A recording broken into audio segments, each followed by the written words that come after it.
Hello and welcome students. आज जो हम लोग टॉपिक शुरू करेंगे वो है हमारा हड़प्पन सिविलाइजेशन का। जो हम लोगों ने प्रीवियस क्लास में पढ़ा था वो हमारा पैलियोलिथिक एज या पाषाण काल हमारा ख़त्म हो चुका था। उसमें हम लोगों ने सारी चीज़ें देखी, नियोलिथिक एज, अपनी मेसोलिथिक, पैलियोलिथिक, सारी एजेस को देखा, चाल्कोलिथिक एज के डेवलपमेंट्स को देखा। आज हम लोग शुरू करेंगे हड़प्पन सिविलाइजेशन। हड़प्पन सिविलाइजेशन की अगर बात करें तो ये अपना एक इम्पॉर्टेंट स्थान रखता है हिस्ट्री में। क्यों?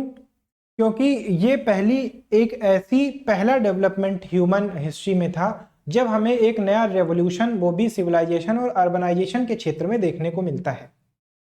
ठीक है, तो पहले ये जान लेते हैं कि इसको किन किन नामों से बुलाया जाता है।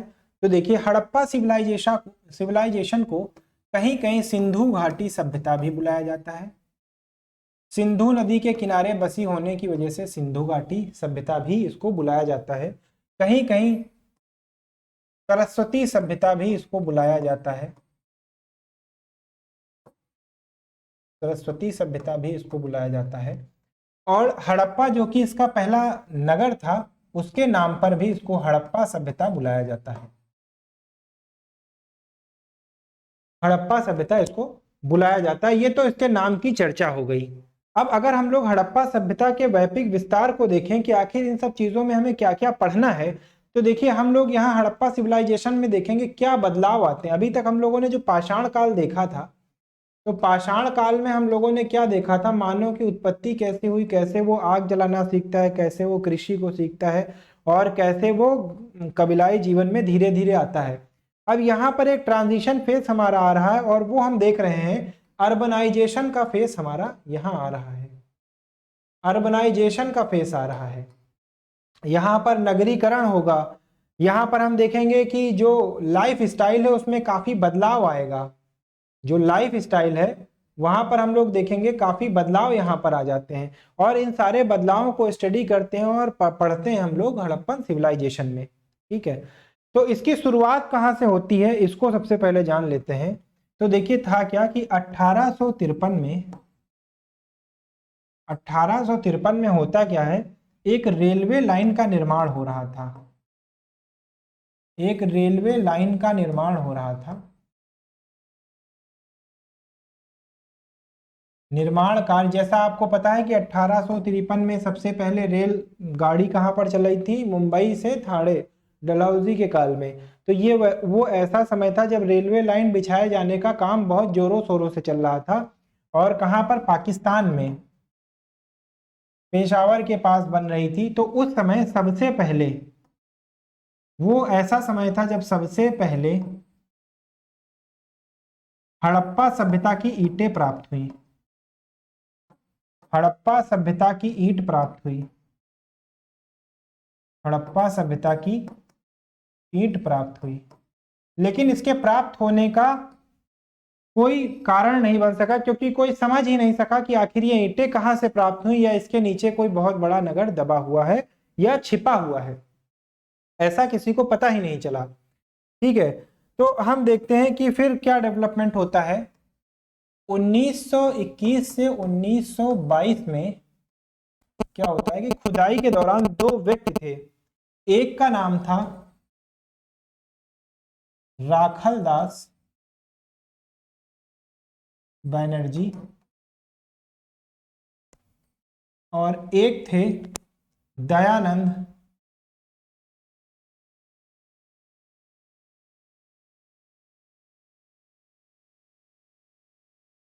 साहनी। इन दोनों ने मिलकर सबसे पहले 1921-22 में हड़प्पा सभ्यता की खोज की। हड़प्पा सभ्यता की खोज की।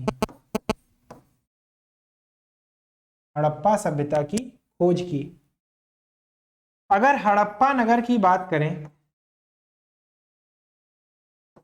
हड़प्पा शहर की, तो हड़प्पा शहर की अगर हम बात करते हैं तो देखिए, इसको खोजा था दयाराम साहनी ने। और अगर हम लोग देखें कि ये है कहां पर, तो इसको देख लेते हैं एक बार, ये है कहां पर। ठीक है, इसको देख लेते हैं कि है कहाँ पर। तो हड़प्पा शहर जो है हमारा यहाँ पर है, ये जो हड़प्पा नगर है ये यहाँ पर बसा हुआ है। और किस नदी के तट पर है? तो ये रावी नदी के बाएं तट पर है, रावी नदी के बाएं तट पर, रावी नदी के बाएं तट पर यह शहर बसा हुआ है। और सबसे पहले इस शहर की खोज हुई थी, हड़प्पा शहर की। उसके बाद अगर हम लोग बात करें तो मोहनजोदड़ो की खोज हुई, मोहनजोदड़ो की खोज हुई। और मोहनजोदड़ो की खोज सबसे पहले कहां पर होती है?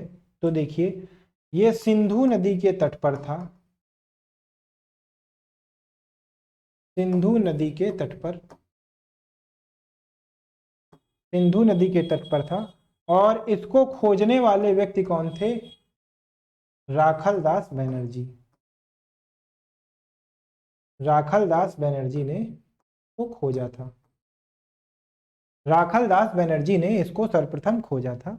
और ये किस नदी के किनारे है? सिंधु नदी के किनारे। और ये किस नदी के किनारे है? रावी नदी के किनारे। इस वजह से सबसे पहला नगर जो हड़प्पा ढूंढा गया है, इसी वजह से इसको हड़प्पा सभ्यता भी कहा जाता है। अब बात करते हैं कि ये कितनी जगह पर फैला हुआ है। तो देखिए, ये अफगान, पाकिस्तान प्लस भारत में फैला हुआ है। और कुल अगर कुल स्थलों की बात करें तो वो हैं 4,500, कुल स्थल हैं 4,500। ठीक है, तो ये तो हो गई नोट करने वाली बात। कुल स्थल 4,500, हड़प्पा शहर की स्थापना, मोहनजोदड़ो की खोज, और किन नामों से जाना जाता है, किन लोगों ने खोज की थी। अब आइए जानते हैं कि यह सभ्यता कहां से कहां तक फैली हुई थी। तो अगर मैं इस सभ्यता की बात करूं कि यह कहां से कहां तक फैली हुई थी, तो देखिए, इस सभ्यता की अगर मैं बात करूं कि कहां से कहां तक फैली हुई थी, तो ये सभ्यता देखिए, ये जो एरिया है, ठीक है, ये जो एरिया है, इस एरिया में फैली हुई थी। ठीक है, ये जो एरिया है इस एरिया में फैली हुई थी। कुल स्थल जो देखे जाएं तो कुल स्थल है 4,500 से ज्यादा। और अगर भारत की बात की जाए तो भारत में तकरीबन 1,500 स्थल हैं, भारत में तकरीबन 1,500 स्थल हैं। और अगर मैं आपसे बात करूं कि सबसे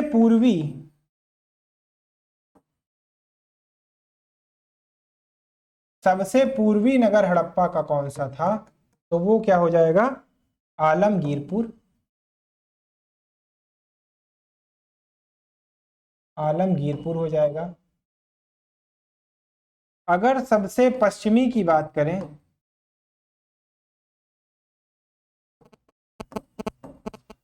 सबसे पश्चिमी नगर की, तो ये हो जाएगा सुरकोटड़ा। और ये कहां पर है? मेहरगढ़, बलूचिस्तान में, ये बलूचिस्तान में है, ये हमारा यूपी में है। और अगर सबसे दक्षिणी नगर की बात करें तो ये कहां हो जाएगा? ये हो जाएगा दायमाबाद, ये दायमाबाद हो जाएगा। और ये कहां है? महाराष्ट्र में। और अगर सबसे उत्तरी नगर की बात करें तो ये हो जाएगा मांडा। और ये कहां है? जम्मू कश्मीर में। देख लेते हैं, यहां पर दायमाबाद है,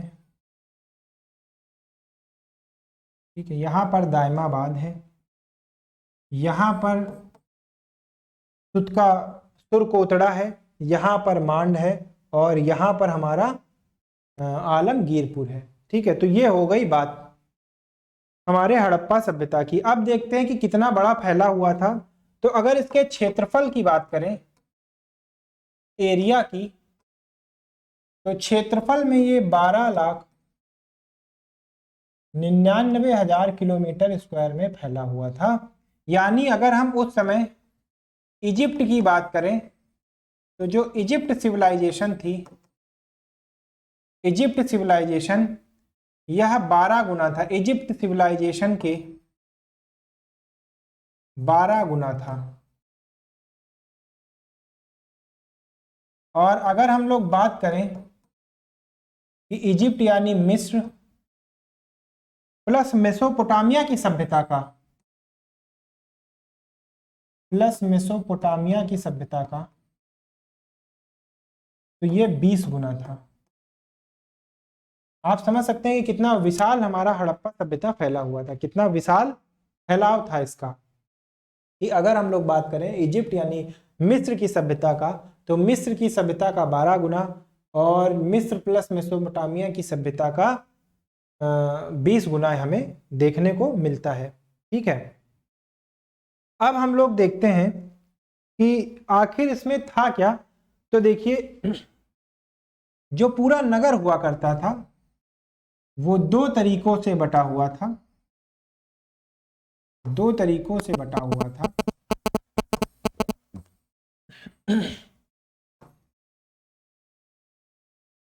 एक को कहते थे सिटाडेल या ऊपरी टीला,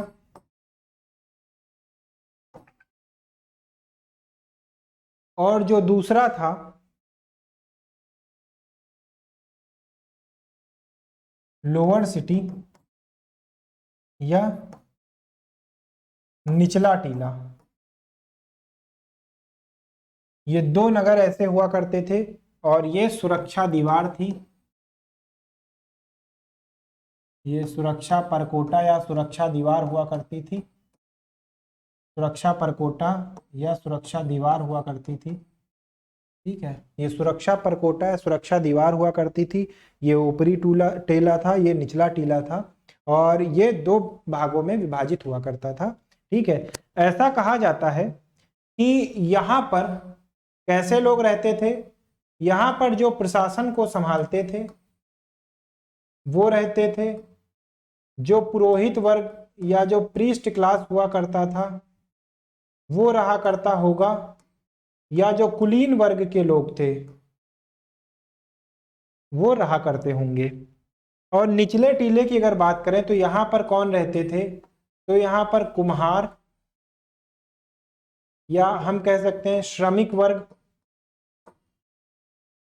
श्रमिक रहते थे। ठीक है, या craftsman plus artisans, artisans, farmers. ठीक है, ये सारे लोग रहा करते थे। तो इससे हमें क्या पता चलता है कि समाज में एक डिवीजन था। डिवीजन कैसे देखने को मिलता है कि यहां पर तो कुछ अच्छे लोग रहा करते थे और यहां पर निम्न वर्ग के लोग रहा करते थे, जो कि समाज में डिस्पेरेंसी दिखाता है। यानी हमें इस बात से पता चलती है कि उस समय भी समाज में विभाजन था, सोसाइटी डिवाइडेड थी। उस समय भी हड़प्पा सिविलाइजेशन में भी सोसाइटी डिवाइडेड थी। ठीक है, हड़प्पा सभ्यता में भी सोसाइटी डिवाइडेड थी, इस चीज की बात हमें पता चलती है। अब इनके रिलीजियस एस्पेक्ट की बात करते हैं कि इनका रिलीजियस एस्पेक्ट क्या था। तो देखिए, और कौन कौन सी चीजें कहां से प्राप्त हुई हैं। तो अगर हम लोग इनके रिलीजियस पॉइंट ऑफ व्यू को देखें, रिलीजियस पॉइंट, तो यहां पर हमें क्या मिलता है, यहां पर माता देवी की पूजा के साक्ष्य मिलते हैं, माता देवी की पूजा। और अगर हम लोग बात करें तो पशुपतिनाथ, पशुपतिनाथ की पूजा की जाती थी, प्रकृति की पूजा की जाती थी, प्रकृति की पूजा की जाती थी। ठीक है। और हम लोग अगर बात करें तो लिंग की पूजा की जाती थी, लिंग की पूजा की जाती थी। ठीक है। और अगर हम लोग देखें लिंग की पूजा के बाद अगर इनके मनोरंजन के साधनों को देखा जाए, मनोरंजन करने के लिए क्या करते थे, तो देखिए पशुओं को लड़ाना,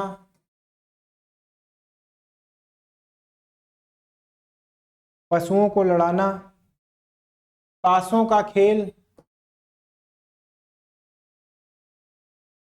ताशों का खेल, वार्ता करना, ये सब इनके मनोरंजन के साधन हुआ करते थे। ठीक है, ये सब इनके मनोरंजन के साधन हुआ करते थे। अब अगर इनके व्यापार की बात करें कि व्यापार इनका कैसा था, तो देखिए व्यापार में सर्वश्रेष्ठ हुआ करते थे, व्यापार में सर्वश्रेष्ठ होते थे ये। यहाँ पर आपको मनके बनाने का कारखाना मिलेगा, मनके बनाने का कारखाना था। ठीक है, मनके बनाने का कारखाना था। कौड़ी का प्रचलन था, कौड़ी का प्रचलन विनियमन में किया जाता था, मतलब लेन देन में किया जाता था। और देखिए बार्टर सिस्टम यहाँ पर लेन देन के लिए था, बार्टर सिस्टम यहाँ पर लेन देन के लिए था। और देखिए भाई मेसोपोटामिया, मेसोपोटामिया, बहरेन, जिसे दिलमुन भी कहा गया है। ठीक है, तो इन सब जगहों से व्यापार था इनका, व्यापार था। ठीक है। और देखिए विशेषता क्या थी यहाँ की, विशेषता हड़प्पा सभ्यता की क्या थी, विशेषता हड़प्पा सभ्यता की क्या थी, तो हड़प्पा सभ्यता की विशेषता में अगर हम लोग बात करें तो यहाँ पर नगर नियोजन सबसे बढ़िया देखने को मिलता है हमें, नगर नियोजन था। और देखिए जल प्रबंधन प्रणाली बहुत बेहतरीन थी, जल प्रबंधन प्रणाली यहाँ पर बहुत अच्छी हुआ करती थी। ठीक है, यहाँ पर जल प्रबंधन प्रणाली बहुत अच्छी थी। फिर देखते हैं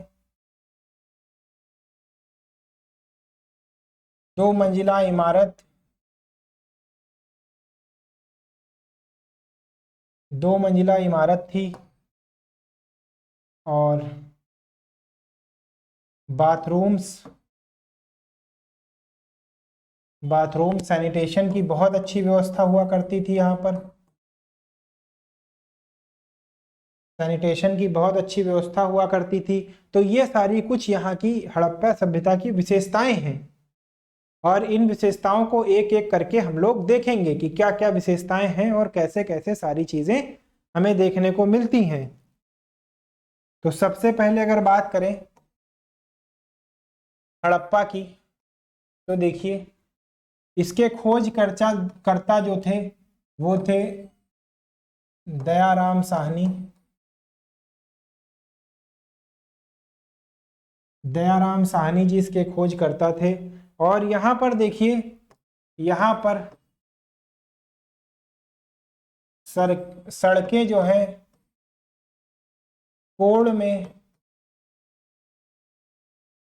एक दूसरे को काटती हैं, सड़कें एक दूसरे को कोण में काटती हुई मिलती हैं। बहुमंजिला इमारत, बहुमंजिला इमारत प्राप्त हुई है, बहुमंजिला इमारत। अन्नागार प्राप्त हुआ है यहाँ से, यहाँ से मोहरें प्राप्त हुई हैं। यहाँ से मुहरें प्राप्त हुई हैं, ठीक है, यहाँ से मुहरें प्राप्त हुई हैं। और देखिए दो टीले के बाहर, दो टीलों के बाहर रक्षा प्राचीर प्राप्त हुआ है। कैसे? देखिए मैंने आपको बताया कि दो टीले थे, ठीक है, दो टीले ऐसे थे। हड़प्पा में भी दो टीले ऐसे मिले हैं। ये हमारा निचला टीला था, ये हमारा निचला टीला, माफ कीजिएगा, ये ऊपरी टीला था, और ये निचला टीला था, और ये निचला टीला था, ठीक है। तो ये सारी चीजें यहाँ से प्राप्त हुई हैं। ये हमारे हड़प्पा नगर की बात थी। अब बात करते हैं मोहनजोदड़ो की। तो अगर मोहनजोदड़ो की बात करें तो मोहनजोदड़ो की खोज किसने की थी? राखलदास बनर्जी ने की थी।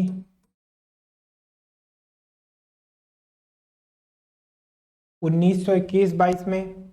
और इसका शाब्दिक अर्थ की बात करें तो इसका मतलब क्या होता है? प्रेतों का टीला। यहां से देखिए एक विशाल स्नानागार प्राप्त हुआ है। यहाँ पर एक विशाल स्नानागार प्राप्त हुआ है। यहाँ पर एक विशाल स्नानागार प्राप्त हुआ है। और देखिए यहाँ पर एक विशाल अन्नागार प्राप्त हुआ है। एक विशाल अन्नागार प्राप्त हुआ है। स्नानागार की अगर बात करें तो ऐसा कहा जाता है कि किसी धार्मिक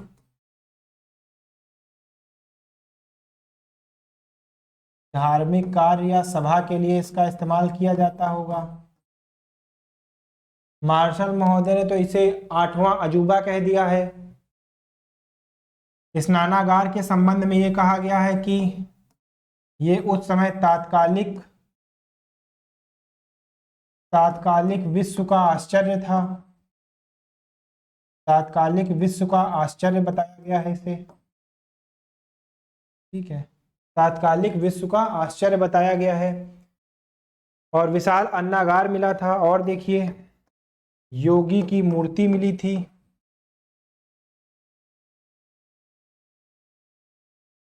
योगी की मूर्ति मिली हुई थी, ये साल को लपेटे हुए है, पत्तीदार साल को। और देखते हैं वृषभ, वृषभ के अंकन, वृषभ के अंकन की मोहरें प्राप्त हुई हैं। मोहरें प्राप्त हुई हैं। वृषभ के अंकन यानी बैल जो है कैसा बैल था? एक सींग वाला बैल था, ठीक है, एक सींग वाला बैल था। उसका अंकन प्राप्त हुआ है। यहाँ से एक सींग वाले बैल का अंकन प्राप्त हुआ है, ठीक है। बहुत सारी देखिए मोहरें जो थी वो कैसी मोहरें प्राप्त होती थी? हड़प्पा सभ्यता की जो मोहरें थी वो ये थी, और ऐसी हुआ करती हैं, और इस प्रकार की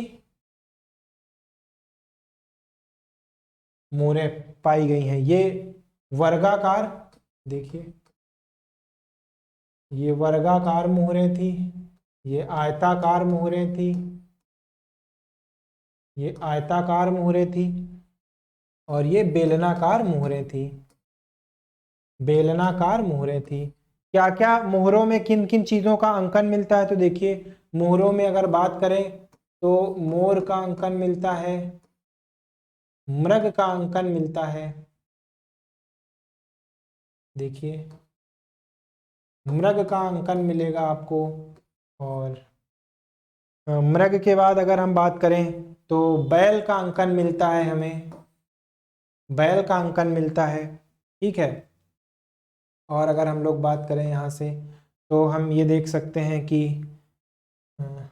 जो एक चीज़ और नोट करके लिख लीजिएगा कि जो सिंह था, सिंह, शेर, ये शेर से हड़प्पा वासी, शेर से हड़प्पा सभ्यता वाले लोग जो थे वो परिचित नहीं थे। शेर से हड़प्पा सभ्यता के लोग परिचित नहीं थे। ठीक है, तो ये सारी चीजें हैं जिनका अंकन हमें मोहरों पर प्राप्त होता है। और जो शेर था, शेर से हम लोग देखते हैं कि शेर से ये लोग परिचित नहीं हुआ करते थे। ठीक है, ये तो हो गई मोहनजोदड़ो की बात। और इसके बाद हम लोग देखते हैं कालीबंगा। कालीबंगा कहाँ पर है, तो देखिए कालीबंगा राजस्थान में है। कालीबंगा हमारा राजस्थान में है। और कालीबंगा से हमें क्या प्राप्त हुआ है, तो देखिए यहाँ से एक जुते हुए खेत के साक्ष्य मिले हैं। जुते हुए खेत के साक्ष्य, तो जिससे हमें पता चलता है इन लोगों को किस किस चीज़ का ज्ञान था। तो देखिए इनको गेहूं का ज्ञान था, मटर का ज्ञान था, ठीक है, चने का ज्ञान था, तरबूज के बारे में ये लोग जानते थे, ठीक है, धान के बारे में जानते थे, कपास के बारे में ये लोग जानते थे। कपास के बारे में क्या था कि सूती कपड़े में एक चाकू को लपेट कर रखा गया है और वो चाकू इन्हें मिला है। तो हम लोग देखते हैं इन सारी चीजों का ज्ञान था। उसके बाद हम लोग देखते हैं राखी गढ़ी एक साइट है। तो राखी गढ़ी कहाँ है, ये हरियाणा में है। राखी गढ़ी हरियाणा में है। और यहाँ से हमें क्या साक्ष्य मिलते हैं, तो राखी गढ़ी से देखिए एक इक्का गाड़ी प्राप्त हुई है। इक्का गाड़ी प्राप्त हुई है। और देखिए मुहरें प्राप्त हुई हैं। मुहरें प्राप्त हुई हैं। उसके बाद इसके अगले शहर की ओर चलते हैं और अगला शहर है लोथल। अगर लोथल की बात करें हम लोग, तो लोथल यह जो है हड़प्पा का पत्तन नगर था। पत्तन नगर था यानी पोर्ट सिटी हुआ करता था। यह हड़प्पा का पोर्ट सिटी हुआ करता था। और ये कहाँ पर है, ये गुजरात में है। और इसकी खोज किसने की थी, तो यह गुजरात में है, हड़प्पा का पत्तन नगर है। और देखिए यहाँ पर एक वेयर हाउस मिला है। यहाँ पर एक वेयर हाउस मिला हुआ है, ठीक है, लोथल से एक वेयर हाउस मिला हुआ है। यहाँ पर देखिए एक डॉकयार्ड मिला है। डॉकयार्ड को कहते हैं गोदीबाड़ा। ठीक है, डॉकयार्ड का मतलब वो होता है जहाँ पर नावें वगैरह खड़ी की जाती हैं। और फिर देखिए यहाँ से मनकों का कारखाना बरामद हुआ है। और देखते हैं यहाँ पर सीप उद्योग के भी साक्ष्य मिलते हैं। फिर जो अगली सिटी है वो है हमारी धौलावीरा।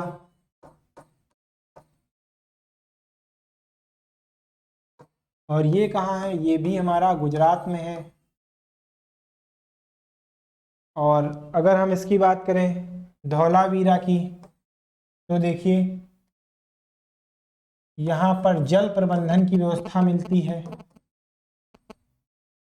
यहाँ पर जल प्रबंधन की व्यवस्था मिलती है, ठीक है।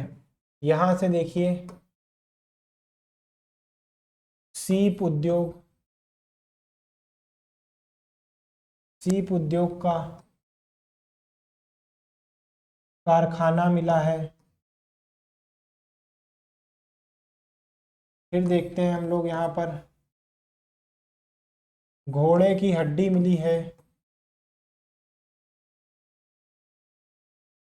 जो घोड़ा होता है, घोड़ा की हड्डी बरामद हुई है यहाँ से। घोड़े की हड्डी बरामद हुई है। फिर हम लोग अगर देखें तो यहाँ पर एक स्टेडियम, स्टेडियम के साक्ष्य मिले हैं। स्टेडियम के साक्ष्य मिले हैं। अगले नगर की ओर चलते हैं और अगला नगर है तुतका गंडोर, और ये बलूचिस्तान पाकिस्तान में है। बलूचिस्तान में है। तो यहाँ पर देखिए क्या इम्पोर्टेंट है। यहाँ पर अगर देखा जाए तो यहाँ पर घोड़े का जबड़ा प्राप्त हुआ है। घोड़े का जबड़ा प्राप्त हुआ है। एक चीज और यहाँ पर इंपॉर्टेंट मार्क करके लिख लीजिएगा कि जो हड़प्पा वासी थे, देखिए हड़प्पा वासी हाथियों को पालते थे। हड़प्पा वासी हाथियों को पालते थे। हड़प्पा वासी हाथियों को पालते थे। हड़प्पा वासी हाथियों को पालते थे। ठीक है, एक तो ये पॉइंट मैंने आपको बताया, और एक ये बताया था कि ये शेर से परिचित नहीं थे। ठीक है, ये शेर से बिल्कुल भी परिचित नहीं थे। ठीक है, तो ये सारी चीजें जो है, हड़प्पा वासी हाथियों को पालते थे और दूसरा ये शेर से परिचित नहीं थे। ये सारी चीजें हो गई। सुतका गंडोर बलूचिस्तान में है। और इसके बाद हम लोग देखते हैं हड़प्पा, इसके बहुत सारे शहर और भी हैं, राखीगढ़ी, कालीबंगा, ये सारी चीजें हो गई। आलमगीरपुर के बारे में हम लोगों ने जान लिया। अब आइए हम लोग एक बार मैप पे देख लेते हैं कि कौन सी प्लेस कहाँ पर है। तो अगर हम लोग देखें तो देखिए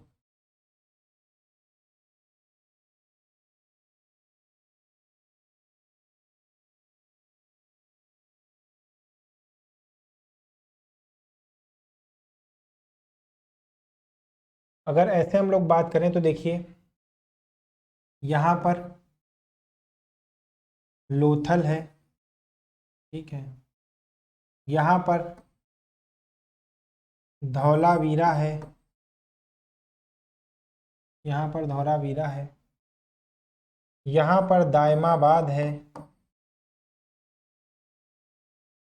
यहाँ पर दायमाबाद है। यहाँ पर आलमगीरपुर है। यहाँ पर आलमगीरपुर है। देखिए यहाँ पर हड़प्पा है। फिर देखते हैं मोहनजोदड़ो है।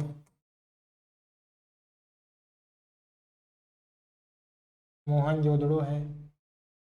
फिर यहाँ पर अगर हम लोग बात करें, देखें तो देखिए तुरकोतड़ा है। यहाँ पर अगर बात करें तो तुतका गंडोर है। ठीक है, फिर यहाँ पर अगर बात करें तो गनहेरी वाला है। गनहेरी वाला, और ये पाकिस्तान में है। ये पाकिस्तान में है। ये भी पाकिस्तान में है। ये भी पाकिस्तान में है। ये सब ये पाकिस्तान का क्षेत्र है और ये भारत का क्षेत्र है। ठीक है, फिर अगर हम लोग देखें तो यहाँ पर मांडा है, और यहाँ पर देखें अगर तो रोपड़ है। ये रोपड़ है आपका।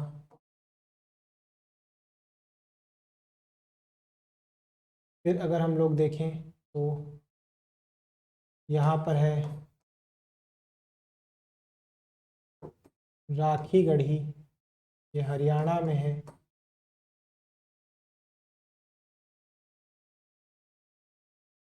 फिर देखें, एक है कालीबंगन,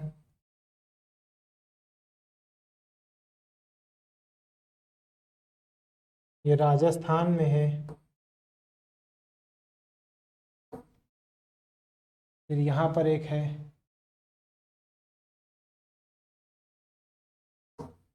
चन्हू-दड़ो।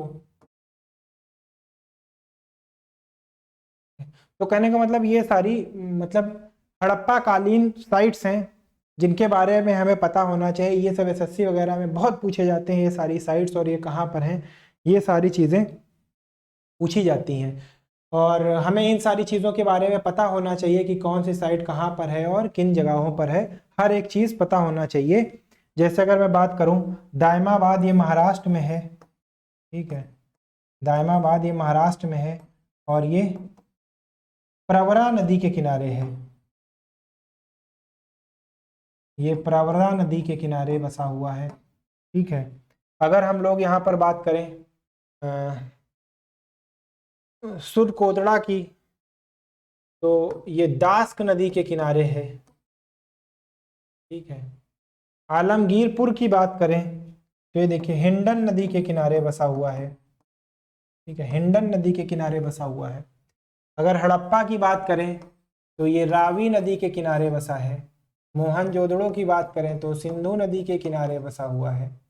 तो ये सारे कुछ फैक्चुअल चीज़ें हैं जो हमें पता होना चाहिए, हमारे एग्जाम पॉइंट ऑफ व्यू से मोस्ट इम्पॉर्टेंट है ये सारी चीज़ें। अब आइए हम लोग देखते हैं कि आखिर ऐसा था क्या, और ये सारी चीज़ें कैसी थी, और कैसे शहर का पतन हो गया। इन सारी चीज़ों पर हम लोग ध्यान देते हैं कि आखिर कैसे एक ये सभ्यता जो इतनी विकसित थी, इतनी विकसित सभ्यता थी कि हमें इस सभ्यता में देखते हैं तो नियोजित घर देखने को मिलते हैं। इतनी विकसित सभ्यता हुआ करती थी ये कि हमें नियोजित घर देखने को मिलते हैं। घर कैसे बने होते थे, देखिए, ये मान लेते हैं कोई घर है ऐसे, ठीक है, और ये रूम है, ये रूम है, और ये टॉयलेट का क्षेत्र है, ये बीच में आंगन है।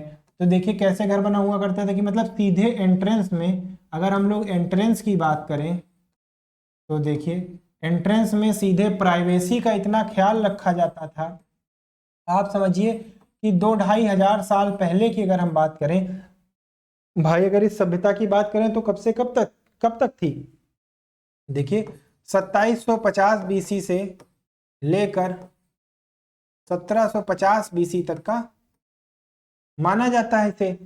तो उस समय काल में प्राइवेसी की इतनी सारी चीजें हुआ करती थी। ये आंगन था, मतलब अगर किसी को मेन घर में जाना है तो इधर से या तो इधर से, दोनों में से कोई एक जगह जाएगा, ठीक है, दोनों में से कोई एक जगह जाएगा।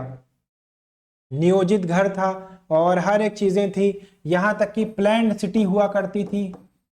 प्लैन्ड सिटी कैसी थी, देखिए अगर प्लैन्ड सिटी की बात करें, क्लास रिकॉर्ड हो रही है, प्लैन्ड सिटी की बात करें तो नियोजित शहर थे कैसे, देखिए भाई, जो सड़कें थी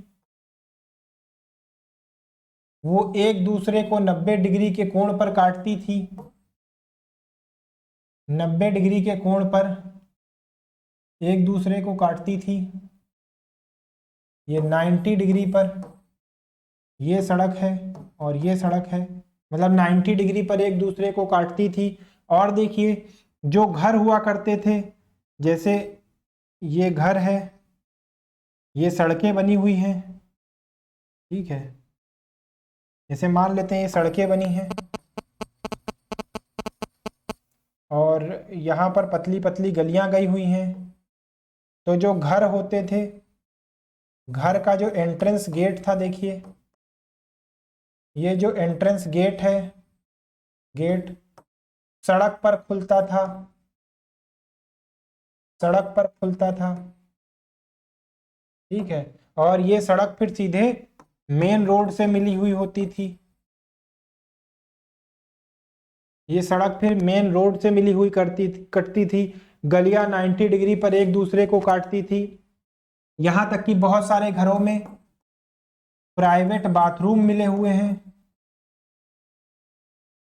प्राइवेट बाथरूम्स मिले हुए हैं, बहुत सारी हर एक चीज का। यहाँ का सैनिटेशन बहुत अच्छा था, सैनिटेशन बहुत अच्छा था। सैनिटेशन का मतलब क्या है, देखिए कि जो भी पानी था, एक्सेस पानी, वो नालियों के रास्ते चला जाता था। नालियों को साफ करने के लिए अलग से जगहें दी गई थी। ठीक है, उसके बाद हम लोग देखते हैं कि इन लोगों का आध्यात्मिक पक्ष भी बहुत अच्छा था। जैसे ये देवी की उपासना करते थे, देवी की उपासना करते थे। ठीक है, और देखिए भूत प्रेत, या जिसे हम लोग कहें पारलौकिक शक्ति, पारलौकिक जगत में विश्वास था इन लोगों को, पारलौकिक जगत में विश्वास था। कैसे विश्वास था, देखिए एक कंकाल मिला है, एक कंकाल मिला है, तो कंकाल के हाथ में, कंकाल के हाथ में ताबीज बंधा हुआ है। ठीक है, कंकाल के हाथ में ताबीज बंधा हुआ है, तो इससे हमें पता चलता है कि पारलौकिक जगत में विश्वास था। और देखिए दफन किए शव के पास, दफन किए शव के पास सामान प्राप्त हुआ है। इसका मतलब क्या है कि ये लोग इस बात को मानते थे कि इस जगत के अलावा भी कोई और जगत है। ठीक है, और देखते हैं फिर पशुपति की पूजा की जाती थी, पशुपति की पूजा यहाँ की जाती थी। हालांकि अगर हड़प्पा सभ्यता में बात करें तो यहाँ पर मंदिर का कोई भी, देखिए मोस्ट इंपॉर्टेंट बात है भाई, मंदिर के कोई भी, मंदिर के कोई भी अवशेष प्राप्त नहीं हुए हैं। यहाँ पर मंदिर के कोई भी अवशेष नहीं है। तो इससे क्या, पुजारी वर्ग नहीं मिलता है कि पुजारी यहाँ पर रहा होगा, तो पुजारी वर्ग के बारे में जानकारी नहीं मिलती, ऐसा माना जाता है ये भी एब्सेंट थे। ठीक है, और एक चीज देख लेते हैं, जैसे धौलावीरा था। ठीक है, धौलावीरा में देखिए अग्निकुंड के साक्ष्य मिले हैं, अग्निकुंड के साक्ष्य मिले हैं यहाँ पर, मतलब ये लोग हवन यज्ञ वगैरह करना जानते थे। अग्निकुंड के साक्ष्य मिले हैं, दफन किए हुए शवों के पास पशुपति की पूजा करते हैं। और अग्निकुंड के साक्ष्य मिलने का मतलब क्या है कि ये प्रकृति की पूजा किया करते थे, प्रकृति की पूजा करते थे। प्रकृति की पूजा में जैसे दिन हुआ तो चंद्रमा की पूजा हो गई, सूरज की पूजा हो गई, अग्नि देवता की पूजा हो गई। ठीक है, तो ये सारी चीजों से हमें पता चलता है कि ये सारी चीजें इतनी उन्नत सभ्यता में थी। जल प्रबंधन प्रणाली बहुत अच्छी थी। अगर इनकी बात करें तो वाटर मैनेजमेंट बहुत अच्छा था, वाटर मैनेजमेंट इनका बहुत अच्छा था। हम लोगों ने देखा था कि भाई कौन कौन से फलों को ये लोग खाते हैं, कौन कौन सी कृषि की चीजों की जानकारी इन्हें थी, कौन जानवरों की जानकारी थी। ठीक है, लेकिन हम लोग अभी ज्यादा, अभी ये कहें तो इस सभ्यता के बारे में जितनी भी जानकारी हमें मिली है वो सिर्फ खुदाई में प्राप्त किए हुए अवशेषों से ही हमें मिली है। अगर हम लोग बात करें कि यहाँ की लिपि पढ़ ली गई है तो नहीं, लिपि को अभी पढ़ा नहीं जा सका है। ठीक है, आगे हम लोग बात करेंगे लिपियों की भी। तो आखिर इतनी उन्नत सभ्यता थी तो इसका पतन कैसे हो गया, तो पतन की जानकारी कहाँ से मिलती है, देखिए पतन की जानकारी की अगर हम बात करें तो पतन की जानकारी की अगर हम बात करें तो देखिए जो मेसोपोटामिया का अभिलेख था, मेसोपोटामिया, मेसोपोटामिया अभिलेख, मेसोपोटामिया अभिलेख, मेसोपोटामिया अभिलेख में मेलुहा की चर्चा बंद हो गई है। मेलुहा की, मेलुहा की चर्चा 1700 BC, के बाद प्राप्त नहीं होती है, के बाद प्राप्त नहीं। अब देखिए मेलुहा उस समय भारत के लिए इस्तेमाल होता था, ठीक है। ऐसा कहा जाता था कि दिलमुन, जो दिलमुन शहर है, ठीक, जो दिलमुन है, देखिए होता क्या था, मैं आपको बता देता हूँ। देखिए ये हमारा भारत है और